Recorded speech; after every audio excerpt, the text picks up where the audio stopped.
하나님께 박수를 치는 겁니다. 감사드리고요.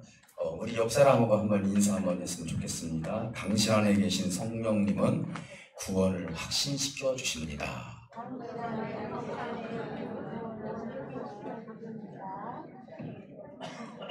아멘. 내가 구원을 받았는지 안 받았는지 이걸 잘 모르겠다 하는 것은 천주교입니다. 천주교의 구원가는 가봐야 한다 이렇게 이야기를 해요. 근데 우리는 성령님을 통해서 내가 구원을 받았습니다. 확신을 가지고 주님을 따라갈 수가 있는 거예요. 그래서 구원관이 이렇게 다른 거예요. 그래서 오늘은 3주 동안 구원에 관한 이야기를 했거든요. 여러분들이 이제 아시다시피 처음에 했던 것이 성령의 생명의 법, 그 다음에 죄와 사망의 법에 대해서 이야기를 나눴어요. 그 다음에 이제 구원에는 어떤 현상들이 벌어지는가 했을 때 둘째 날에 하나님의 말씀을 먹었기 때문에 누군가에게 주고 싶은 마음이 있다. 그리고 세 번째 주에는 대신 구원에는 고난이 있다. 근데 그 고난은 외부에서 오는 것보다도 내 육신의 소욕 때문에 생기는 고난이 오게 된다. 그래서 이것은 내가 극복할 일이다. 이렇게 말씀을 드렸어요. 이것도 역시 성령님께서 함께 하실 때 극복하는 힘이 생기는 거죠. 오늘은 또 그러면 구원의 확신을 어떻게 우리가 얻을 수 있을 것인가? 이 구원의 확신에 대해서 말씀을 나누도록 하겠습니다. 문제는 뭐냐면요. 2000여 년 전에 예수님께서 죽으시고 부활하신 이 사건을 예수님의 제자들은 어떻게 바라보고 있었을까? 오늘 본문을 보면은요, 어떻게 보면은 이해가 되지 않는 부분들도 있고, 이때 상황이 얼마나 심각한지에 대해서도 우리가 알 수 있는 장면들이 본문에서 우리가 캐치해서 볼 수가 있어요. 그래서 이게 부활에 대해서 믿음이 없는 사람에게 설명을 한다고 해서, 강조를 한다고 해서 믿어지는 게 아니에요. 부활의 주님을 우리가 이야기한다는 것은 쉬운 일이 아니라는 것이죠. 우리는 보통 예수 믿는 사람들에게 부활에 대해서 한번 물어보면요, 천국에 대해서 물어보면요, 100% 다 여러분들이 생각할 때는 부활이 있습니다, 천국이 있습니다 라고 이야기할 것 같지만은 여전히 윤리적이고 도덕적이고 종교적인 관념으로 대답하는 사람들이 여전히 있다는 것이죠. 이게 이제 우리가 신앙생활하면서 생기는 문제점들이다 이렇게 볼 수 있어요. 그래서 우리가 부활에 대해서 설명을 할 때 그걸 강조한다고 해서, 그리고 그것을 통해서 우리가 삶에 어떤 영향을 준다고 우리가 생각을 해서는 안 된다는 것이죠. 왜 그러냐면은 예수를 믿기는 몇 대, 교회는 다니기는 다니지만은 부활에 대한 확신이 없게 되면은 어떻게 보면 마음에 불신이 있을 수도 있고요. 그리고 의문이 갈 수밖에 없는 삶이 생기기 때문이에요. 그래서 보통 우리가 예수를 10년, 20년 믿어도 부활에 대해서 긴가민가 하는 사람들도 있다는 것이죠. 우리 주변에는 그런 분들이 있어요. 어떻게 그것이 당신은 믿어지냐 이렇게 이야기할 정도로. 그것도 교회를 다녀요. 그러면 당신은 왜 교회에 다닙니까? 교회에 가면 좋은 말도 하고 착한 일도 하고 선행도 하고 정말 인간이 이해할 수 있는 부분에 대해서만큼 이야기를 해요. 근데 우리가 상상 위로 초월적인 사건, 초월적인 하나님의 일에 대해서는 도무지 그것을 믿으려 하지 않는 사람들도 있다는 것이죠. 오늘 여기는요, 여러분들은 분명히 이런 구원의 개념이 분명히 세워질 줄 믿습니다. 왜 그러냐면은 부활이라는 것은, 부활을 믿는다는 것은 어떤 의미냐면은 구원과 연관이 있기 때문이에요. 왜 연관이 있습니까? 예수님이 죽으신 다음에 부활을 했단 말입니다. 우리가 구원을 받는다는 것은 우리가 죽고 나서 새로운 세계에 들어가는 의미가 있어요. 그걸 영생이라고 하죠. 그래서 우리 영혼이 구원을 받죠.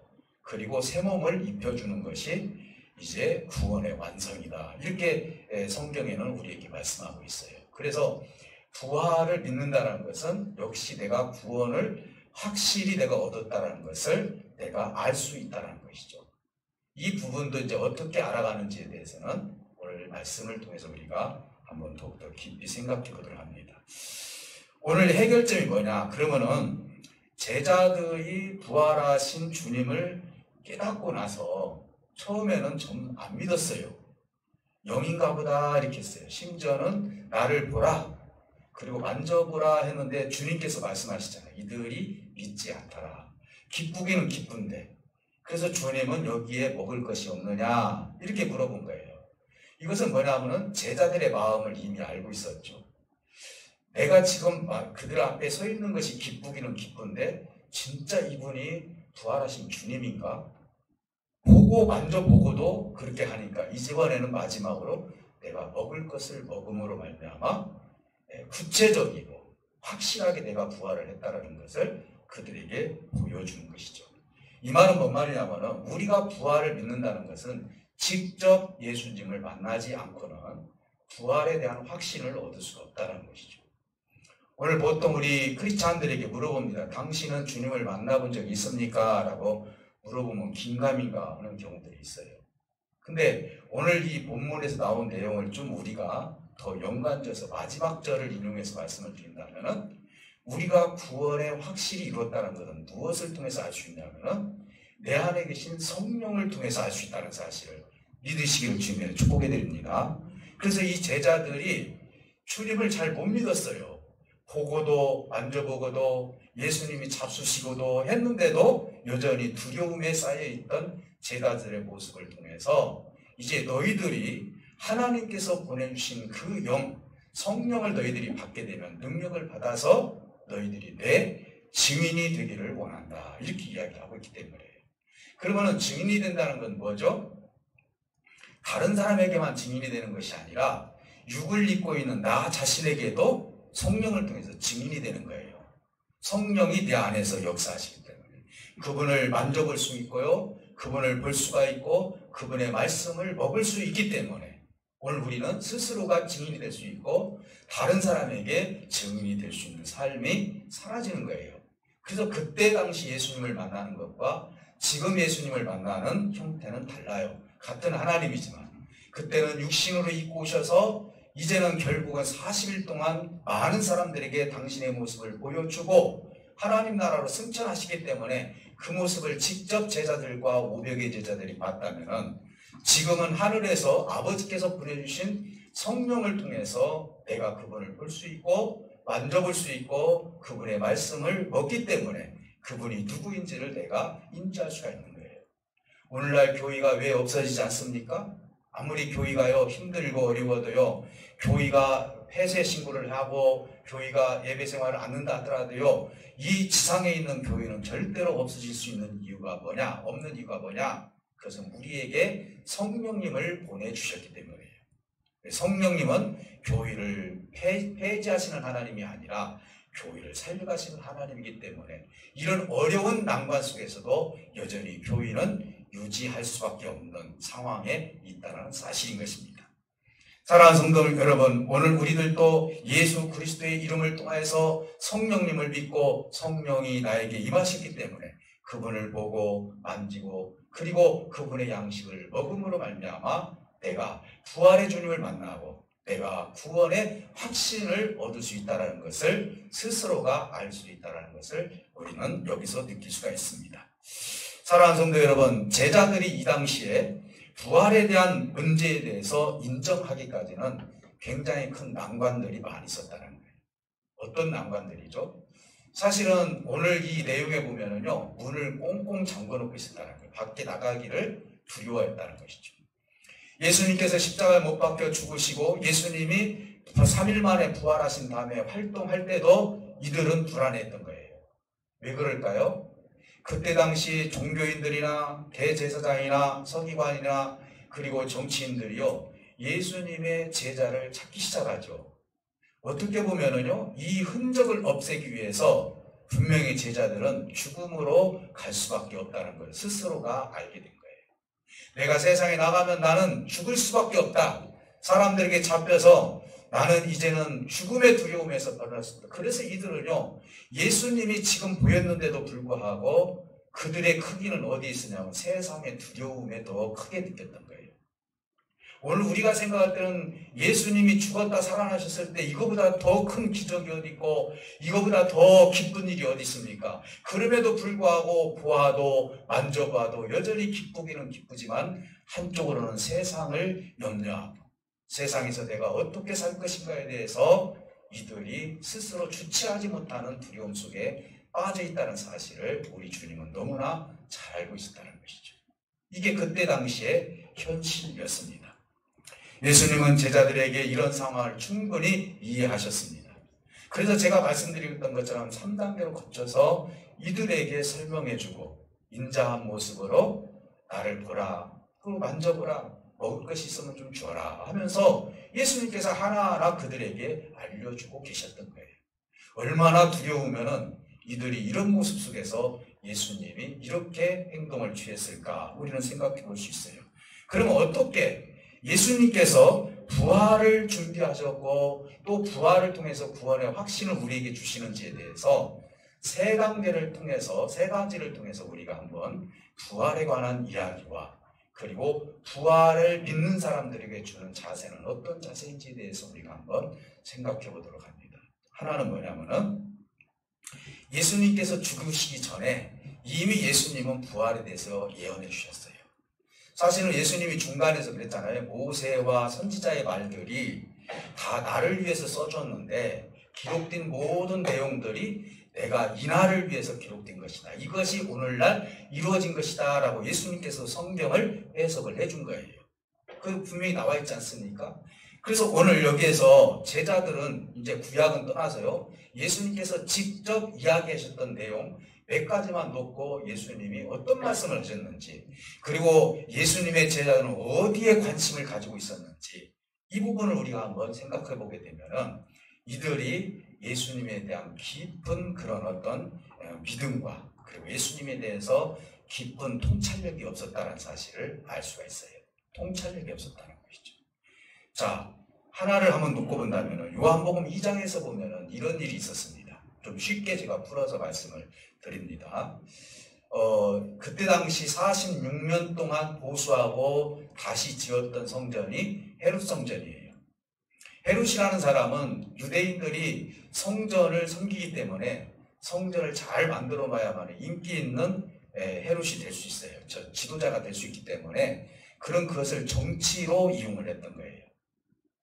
그리고 그전에도 이미 성전은 있었죠. 근데 하루는 예수님께 이렇게 묻습니다. 뭐라고 묻냐면은 우리에게 더 표적을 보여줄 것이 있느냐라고 물어보는 거예요. 예수님은 지금 어디까지 표적을 보여줬죠? 여러분 지금 하나하나 열거를 해본다면은 간단하게 말씀을 드리면 죽은 자도 살렸고 오병이의 기적을 통해서 먹을 것을 우리가 기적을 통해서 표적을 통해서 주었고 병든 자를 살렸고 우리 예수님은 말씀으로 모든 것을 해나갔잖아요. 표적, 이 모든 표적을 그들이 보고도 우리에게 또 줄 수 있는 표적, 보여줄 수 있는 표적이 너가 뭐가 있느냐라고 이야기를 하는 거예요. 그때 예수님께서 이런 이야기를 합니다. 여러분들이 제자들이 옆에 있다 생각하시고 여러분들이 제자라면 어떻게 이걸 해석을 할 것인지를 한번 생각해 보시기 바랍니다. 이 성전을 헐어버려라. 내가 3일 만에 다시 성전을 세우리라 이렇게 얘기했어요. 우리가 이렇게 이야기를 하면은요 46년 동안 보수하고 세워준 이 성전을 당신 이 벽돌로 됐고 돌로 된 이 성전을 당신이 허물고 무슨 재주로 3일 동안 이 성전을 다시 세운다는 것이요 보통 이렇게 생각하지 않습니까? 실질적으로 그렇게 생각을 했어요. 그들의 대답을 보면은. 근데 예수님께서 성전을 헐으라는 이유 그리고 세운다라는 의미는 어떤 의미입니까? 성전은 자기 자신을 얘기를 했어요. 내가 죽고 나서 3일 만에 다시 올바른 성전이 무엇인지를 너에게 세우는 날이 있을 것이다. 이건 어떤 의미입니까? 내가 죽어야만이 성전을 세우겠다는 거예요. 진정한 보이지 않는 성전을 세우겠다는 거예요. 우리가 보통 교회를 두 가지로 나눕니다. 유형교회와 무형교회로 나눠요. 우리 함석헌 그 목사님이 그런 얘기를 많이 하셨죠. 그분은 무형교회를 많이 강조를 하시더라고요. 보이지 않는 교회. 예수님께서는 이제 보이지 않는 성전을 내가 다시 이렇게 세우겠다는 거예요. 너희들이 여기서 예배를 드리고 하나님을 찾기는 찾지만은 이 성전이 올바른 성전이라고 생각하느냐? 여기에는 지금 그런 질문이 들어가 있는 거예요. 이 성전을 헐어버려라. 내가 이 성전에서 죄를 짓는 너희들을 위해서 죽은 다음에 내가 3일 만에 다시 살아나리라 라는 말씀과 똑같은 거예요. 제자들은 이 말씀을 듣고 이게 무슨 말씀인가 통찰력을 가지고 물어볼 수도 있었지 않겠습니까? 근데 이거에 대해서 물어본 사람도 없었어요. 제자들은 온통 어디에 관심을 가졌죠? 세상 사람과 똑같은 사람들이었어요. 예수님은 반드시 유대인의 왕이 될 것이다. 그러면 내가 유대인의 왕이 되었을 때 어떤 자리를 내가 차지할 것인가? 이들에게는 명예와 권세만 생각했을 뿐이지 예수님께서 진정한 하나님 나라를 어떻게 세울 것인지에 대해서는 통찰력을 가지고 바라보지 못했다. 오늘날 교회도 마찬가지인 거예요. 교회가 어떻게 커질 것인가 이런 생각보다도 이 교회에서 하나님 나라가 어떻게 성장할 것인가 여기에 대한 통찰력을 우리 성도들이 가질 때 그 교회가 건전한 교회가 되고 건강한 교회가 되고 하나님이 기뻐하시는 교회가 될 줄 믿습니다. 사랑하는 성도 여러분, 이것뿐만이 아닙니다. 또 예수님께서 부활에 대해서 말씀하신 것이 마태복음 16장에서 바리새인과 사두개인들이 표적을 요구를 했습니다. 유대인들은 표적을 참 좋아해요.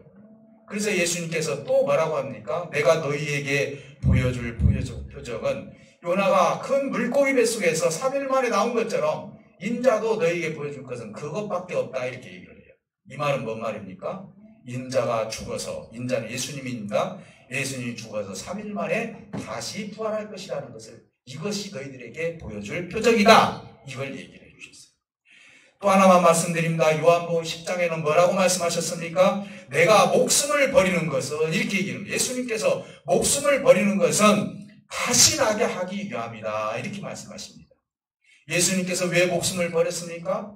예수님께서 왜 죽어주셨죠? 예수님께서 왜 부활을 하셨죠? 그 이유는 우리 인생들을 다시 한번 아름다운 생명으로 이끌기 위함이다라는 거예요. 그러면 내가 반드시 여기서 목숨을 버린다는 것은 내가 죽는다는 의미가 있는 거예요. 그리고 내가 다시 살아나서 너희에게 새 생명을 주겠다라는 의미가 이 속에 들어가 있는 거예요. 이것뿐만 아닙니다. 그 위에 마리아의 오빠 나사로가 죽었을 때 예수님께서는 이제 빨리 가서 그를 고칠 수도 있었지만 죽는 날까지 기다려 주셨습니다. 기어코 죽었죠. 그래서 예수님, 마리아와 마르다가 예수님 조금만 일찍 왔으면 우리 오라버니가 죽지 않았을 텐데 왜 이렇게 늦게 왔습니까? 라고 이야기를 했습니다. 부활에 대해서 우리 주님께서 얘기를 해주시죠. 그러면서 살 수 있다. 예, 부활의 날은 살 수 있습니다. 아니, 지금 살 수 있다는 것이다. 라고 얘기를 해도 못 믿는 거예요. 그래서 나사로야 나오너라 했을 때 죽은 지 3일 만에 썩은 시체가 다시 나와서 예수님 앞에서 서 있었고 많은 사람들은 그걸 놀랬었죠. 이것은 왜 예수님께서 이 행적을 치러주셨습니까? 여러분 잘 알다시피 이렇게 나사로가 3일 만에 무덤에서 살아서 나오는 것처럼 인자도 나도 앞으로 죽게 되면 이렇게 부활을 해서 새 생명을 너에게 줄 것이라는 것이죠. 나사로는 다시 죽었습니다. 예수님의 부활은요, 살아나게 되면 다시 죽는 일이 없는 거예요. 이게 다시 사는 것과 부활과 차이예요. 오늘 우리에게도 부활에 동참할 수 있는 은혜를 하나님이 주셨다는 사실을 믿으시기를 주님의 이름으로 축복해 드립니다. 뿐만 아닙니다. 제자들에게는 예수님께서 예루살렘으로 제자들과 같이 올라가시면서 이런 얘기를 합니다.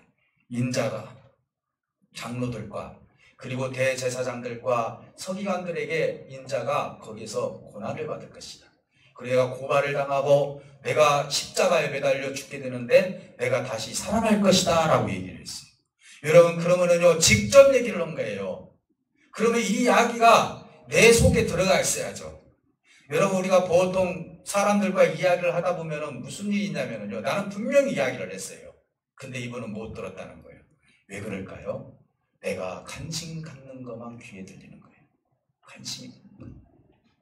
제자들은 지금 관심이 어디에 있었습니까? 부활에, 죽음에, 고난에 거기에 관심이 있었던 것이 아니에요. 여전히 제자들은 철부지처럼 예수님이 분명히 이 나라의 정치인이 되고 왕이 될 것이니까 분명히 내가 이 주님 옆에 계시면은 나는 출세를 하고 그리고 로마에서 해방을 받을 수 있는 그 귀한 길이 열릴 수 있을 것이다 라는 생각을 가지고 이들이 예수님께서 그렇게 진지하게 이야기를 해도 제대로 그거에 대해서 통찰하지 못하고 있었다는 것입니다. 오늘날 우리는요, 하나님의 말씀을 통찰력을 가지고 깊이 묵상하고 깊이 그 말씀을 내 마음에 받아들여야 돼요. 여러분, 혹시 자녀들이 혹시 주변에 당신 어디 다녀왔어? 교회 다녀왔어. 이것으로 끝나서는 안 돼요.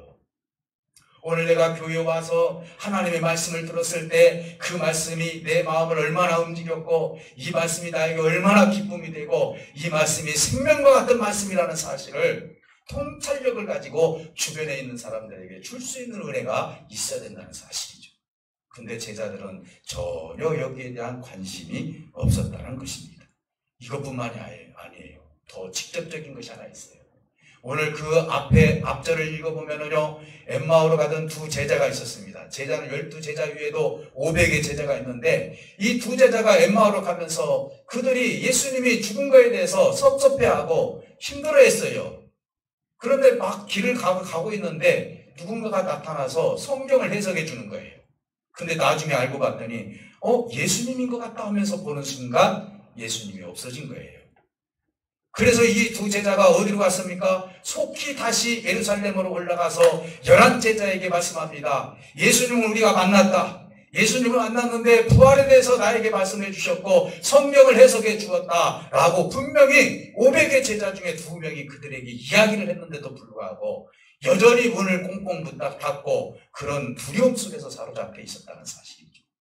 예수님은요, 또 구약에는요, 예수님이 어떻게 오셔서 어떻게 고난을 받으시고 어떻게 죽으시고 어떻게 부활을 하셔서 어떻게 우리를 구원해 주실 것인지에 대해서 다 이야기를 했는데도 불구하고 주님의 제자들은 온통 예수님의 말씀보다도 세상의 두려움에 빠졌다는 것이죠. 우리 교회에 나오신 여러분들, 하나님을 믿고 예수님을 만난 여러분들이 온통 세상의 두려움에 빠져 있다면 하나님이 기뻐하시는 신앙의 자세일 거예요. 성경은 그래서 하나님은요, 부정적인 얘기를 하나도 하지 않아요. 어떤 얘기입니까? 항상 기뻐하라, 감사하라, 기도하라, 염려하지 마라. 그리고 내가 너와 함께 할 것이다. 네가 물 가운데 갈지라도 네가 불 가운데 갈지라도 내가 너를 넘어뜨리지 않고 내가 반드시 너를 옳은 길로 인도할 것이다. 주님은 다 긍정적으로 얘기를 했어요. 야, 너 두려워해라. 세상 무서워해라. 우리 주님께서 언제 그런 얘기 하신 적이 있습니다. 제자들은요, 사실 예수님께서 이런 긍정적인 얘기를 했는데도 불구하고 예수님이 나타났는데도 불구하고 이들은 세상의 두려움이 더 컸기 때문에 예수님을 그 순간 믿지 못하는 어리석은 생각까지 했다는 것이죠. 사랑하는 성도 여러분, 오늘날 우리는 어떻게 하나님 앞에 이렇게 삶을 드려야 될 것인지를 다시 한번 생각할 수 있는 그 은혜가 있어야 될 줄 믿습니다. 여전히 우리 예수님은 육신의 눈으로 보이지 않지만 성령을 통해서 우리에게 보여주고 계시고 부활이 무엇이고 영생이 무엇이고 구원이 무엇인지를 여전히 지금도 말씀하고 계신다는 사실을 믿으시기를 주님의 이름으로 축복해 드립니다. 내가 최소한 교회를 다닌다는 것은 최소한 하나님에 대한 구원에 대한 고백이 있기 때문에 여러분들은 신앙심을 가지고 지금 교회에 나오시는 거예요. 그렇지 않습니까? 그러니까 하나님에 대한 부활에 대해서 확신을 가지셔야 돼요. 부활을 믿는다면 내가 구원을 받았다는 확신을 가질 수가 있는 거예요. 그런데 안에 성령님께서 말씀하고 계시는 거예요. 내가 쓰러질 때 이렇게 세워주시고 내가 어려워할 때 성령께서 해석해 주시고 말씀을 읽을 때 위로의 말씀을 주시고 우리가 어떻게 보면 육신의 소욕에서 사로잡혀서 제자들처럼 세상 근심 걱정 때문에 내가 이 세상에서 죽을 것 같다 할지라도 하나님은 여전히 우리에게 하나님의 긍정적인 말씀을 우리에게 요구하고 계시고 우리에게 공급하고 계시다는 사실을 믿으시기를 주님의 이름으로 축복해 드립니다. 또 하나는 이런 두려워하는 제자들에게 예수님께서 찾아오셔서 첫 마디가 이거였어요. 우리는 보통 친구들과 만나서 약속을 어겼다거나 그리고 좀 힘든 일이 있다면 그것부터 얘기해요. 감정풀이부터 해요. 그렇죠? 왜 안 나왔어? 내가 이렇게 하라고 하지 않았어? 하면서 감정부터 얘기해요. 예수님은 벌써 11제자를 보면서 이들이 지금 어떤 두려움에 있는지 너무나 잘 알고 있었어요. 그래서 예수님 첫 마디가 뭡니까? 너희에게 평강이 있을지어다. 이거예요. 평강이 있을지어다. 왜 두려워하느냐? 내가 그렇게 얘기하지 않았느냐? 그럼에도 불구하고 너희들의 세상에서 죽을 것이 두렵냐? 살아갈 것이 그렇게 두렵냐? 이 말 아닙니까? 그러니 내가 너희에게 평강을 주노라. 그러니 너희들이 평강을 가지고 용기 있게 힘 있게 다시 일어서기를 원한다. 주님의 첫 마디가 그거였어요.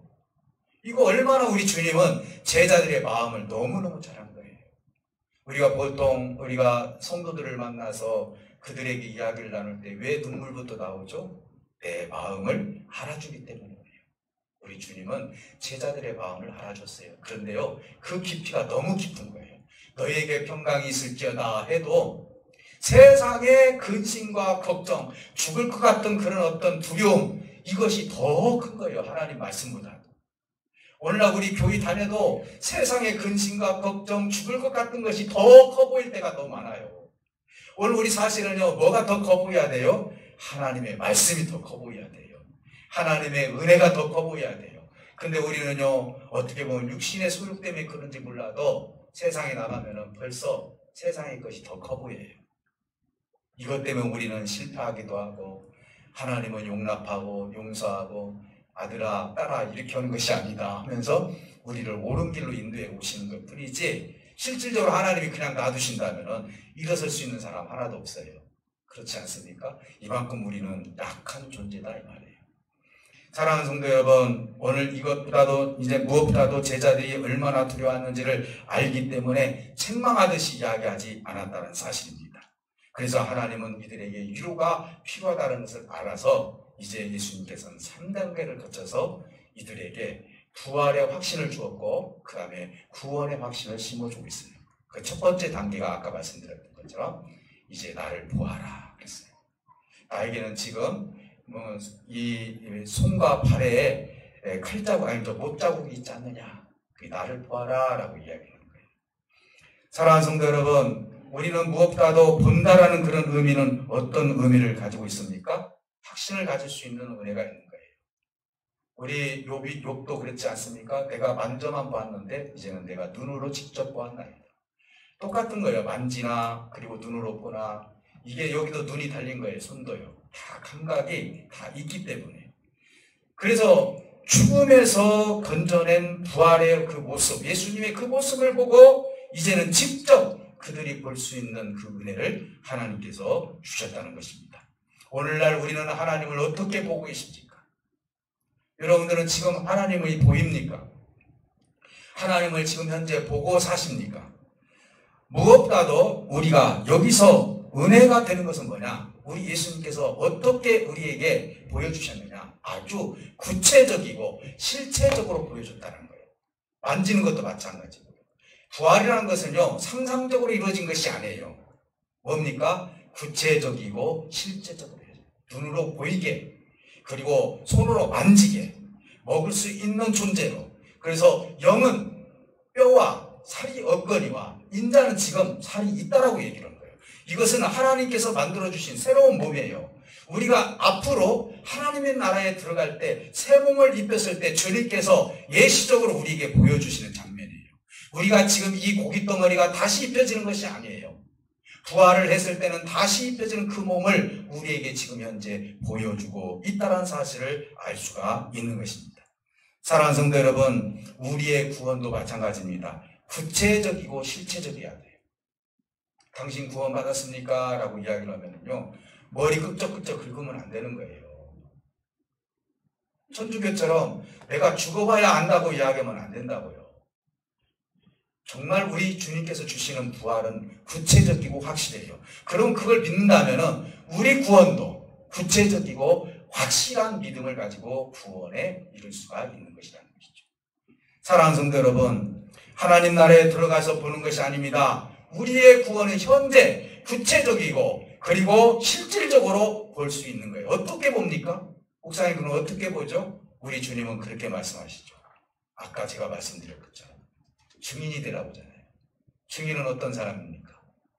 보았고 만졌고 체험을 했을 때 증인이 되는 거예요. 내가 그것도 하지도 않고 어떻게 내가 증인이 됩니까? 예수님을 네가 보았고 만졌고 그리고 네가 하나님의 양식을 먹지 않았느냐. 이건 뭡니까?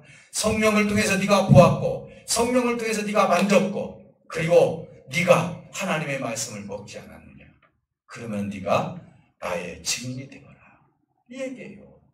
이것은 구원의 확신이 없이는요 증인을 내가 쓸 수가 없는 거예요. 제가 일부 예배 때도 그런 얘기를 드렸지만 보고 만졌던 것도 저에게 하나님이 체험해 주신 적이 있어요. 언젠가도 그 말씀을 드렸지만 또 말씀드려서 죄송하지만 제가 3일 단식을 하고 우리 하나님께서 내가 정말 주의 종의 길을 가야 됩니까? 해서 마지막 날 우리 예수님께서 나타나셔가지고 다른 모습 안 보여주시고 예수님 손만, 큰 손만 보여주셨죠. 제 손을 만져줬는데요. 이 손은 남녀가 연애할 때 만지는 손이 아니에요. 얼마나 부드러운 손인지, 얼마나 좋은지 몰라요. 지금도 그 감각이 있는데요. 실질적으로 주님의 손이 만져진다니까요. 실질적으로 주님이 보인다니까요. 그럼에도 불구하고 우리는 상상적으로 내가 구원을 받는다. 상상적으로 우리가 부활을 우리가 생각하고 있는데 그게 아니에요. 역사적이고 실질적이고 구체적으로 그래서 보라. 그리고 만져라. 그리고 내가 먹지 않느냐. 부활에 대해서 그렇게 지금 증거를 했다면 우리 역시 구원도 마찬가지예요. 볼 줄 알아야 돼요. 만질 줄 알아야 돼요. 구원을 받았다면 구원의 양식을 먹을 줄 알아야 돼요. 믿습니까? 이것이 구원의 확신을 가진 자들이 행하는 삶이다. 사랑하는 성도 여러분, 우리는 어떻게 보면 하나님 나라를 위해서 어떻게 우리가 성령을 통해서 아버지 나라를 확장해 나가고 하나님을 볼 수 있고 하나님을 많은 사람들에게 보여줄 수 있겠느냐 했을 때는 성령이 아니고는 우리는 도무지 증거가 될 수가 없는 거예요. 주님도 말씀하시잖아요. 하나님이 보내주신 영이 너에게 임했을 때 나의 증인이 되라고. 성경을 배워서 증인이 될 수 없는 거예요. 경험을 통해서 그리고 내가 20년, 30년 믿었다고 해서 내가 예수님의 증인이 될 수 있는 거 아니에요. 부활의 증인이 될 수가 없는 거예요. 내가 예수님을 만져보고 예수님을 보고 그리고 예수님의 말씀을 먹어보지 않고는 하나님의 증인이 될 수 없다는 사실이죠. 우리 예수님은요. 증인으로 내가 너희들이 세워졌으면 좋겠다. 그래서 구원받은 사람은요. 나에게 오는 육신의 소욕에 대한 그 고난도 이겨낼 수 있어요. 그리고 내가 가지고 먹었던 그 양식이 얼마나 좋은지 이걸 내 자식한테 줄 수도 있고요. 주변에 있는 사람한테 너무너무 좋아. 나 성경 다 읽어보지 않았지만 오늘 목사님 말씀을 통해서 들었는데 내 마음에 세상에서 죽을 것 같은데 그 말씀을 듣고 내가 평안을 찾았어. 이게 지금 증거 아닙니까? 여러분 66권 내가 다 한다고 해서 지금 증인으로 사는 겁니까? 우리는 때로는 성경을 읽지 못할 때도 있고요. 때로는 한 부분만 우리가 읽을 때도 있고 그것을 통해서 내가 하나님의 은혜를 깨칠 때도 있는 거예요. 될 수 있으면 성경을 많이 읽었으면 좋겠죠. 그러나 성경 읽은 사람에게만 특혜를 주는 것이 아니다 이 말이에요. 하나님의 은혜는요. 누구에게든지 하나님은 지금도 주고 계신다는 거예요.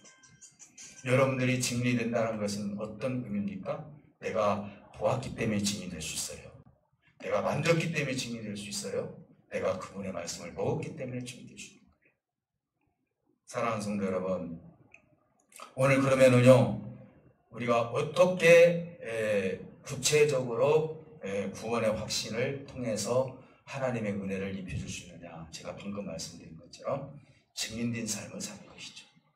구원의 확신이 있는 사람은요 예수님에 대해서 증인해요. 예수님 믿는 거, 교회 다니는 거 부끄러워하지 않아요. 나 어디 교회 다닌다고 얘기를 해요. 나는 부족하지만은 예수님을 믿는 사람입니다라고 얘기를 해요. 여러분 이게 증인이에요. 내가 부끄러운 육신의 소욕 때문에 내가 세상에서 죄를 졌다고 해서 저 사람들한테 부끄러워 아니에요. 예수 믿는 사람들도 죄성을 가지고 죄를 줄 수 있는 거예요. 그들에게 당당하게 얘기하세요. 나도 너와 같은 성향이지만은 하나님은 나를 용서하시고 그리고 나에게 왜 이렇게 평안함을 주는지 모르겠다. 왜 그런 줄 아니? 내가 구원받았기 때문에 그래. 내가 하나님으로부터 용서를 받을 수 있기 때문에 그래. 왜요? 내가 특별한 사람으로 여러분 얘기할 필요가 없는 거예요. 저도 내가 특별한 주의 종으로 얘기하고 싶진 않아요. 왜요? 똑같은 성향을 가지고 있기 때문인 거예요. 사랑하는 성도 여러분, 오늘 이 시간 우리 주님은 이렇게 말씀합니다. 너희가 나를 보았고 만졌고 내가 먹는 것을 보았다면 이제 하나님의 영이 임하면 너희들이 세상에 나가서 나의 증인이 되기를 원한다. 영을 받고 나가라 그랬기. 다시 말씀드리면 하나님의 성령이 임하지 않고는 부활에 대해서 이해할 수 없어요. 구원에 대해서 이해할 수 없어요. 예수를 믿겠다라고 내가 하나님 앞에 고백하는 순간 그 순간 우리 하나님은 하나님의 영은 여러분들에게 임재하시는 거예요. 그러면서 조금씩 내가 느껴지는 거예요. 어린아이처럼. 그러면서 여러분들이 찾는 것이죠. 주님, 이럴 땐 내가 어떻게 됩니까? 주님은 어느 날 보니까 내가 이렇게 변화를 받았네요. 어느 날 보니까 내 입이 이렇게 변화를 받아서 어떻게 나는 좋은 얘기만 이렇게 하고 있네요. 아, 이것이 어떤 것이죠? 주님이 역시 내 안에 계시는군요. 주님이 계시기 때문에 내가 변할 수 없는 이 인생을 우리 하나님께서 변화시켜 주셨습니다. 오 하나님, 영광 받아주시옵소서. 하나님, 나에게 이런 은혜를 주셨으니 더더욱 하나님을 체험하기를 원합니다. 주님과 함께 하나가 되기를 원합니다. 내가 이제는 누구에게든지 증인이 되어서 내가 구원받은 사람이라는 것을 확실히 내가 증거하고 다니기를 원합니다. 이런 기도가 나오게 됐다는 것이죠. 사랑하는 성도 여러분, 오늘 이 시간 우리는 결론의 말씀을 드립니다. 내가 주님으로부터 보았다면요, 다른 사람을 보게 만들어 주시길 바랍니다. 내가 주님의 그 모든 것을 만져보았다면요, 주님을 만져지게 해주시길 바랍니다. 그리고 내가 주님의 그 말씀을 먹었다면요, 그 말씀을 그들에게도 먹일 수 있는 은혜가 있으시길 바랍니다. 이것이 구원의 확신이 있는 사람들의 삶의 형태다라고 주님은 말씀하고 있는 거예요. 오늘로써 이제 구원에 대해서 말씀을 나누고, 다음 주에는 다른 말씀이지만요, 우리 다시 한번 정리해 봅니다. 죄는요, 사망을 낳습니다.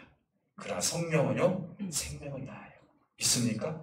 우리에게 성령이 임했기 때문에 영생이라는 생명을 낳았어요.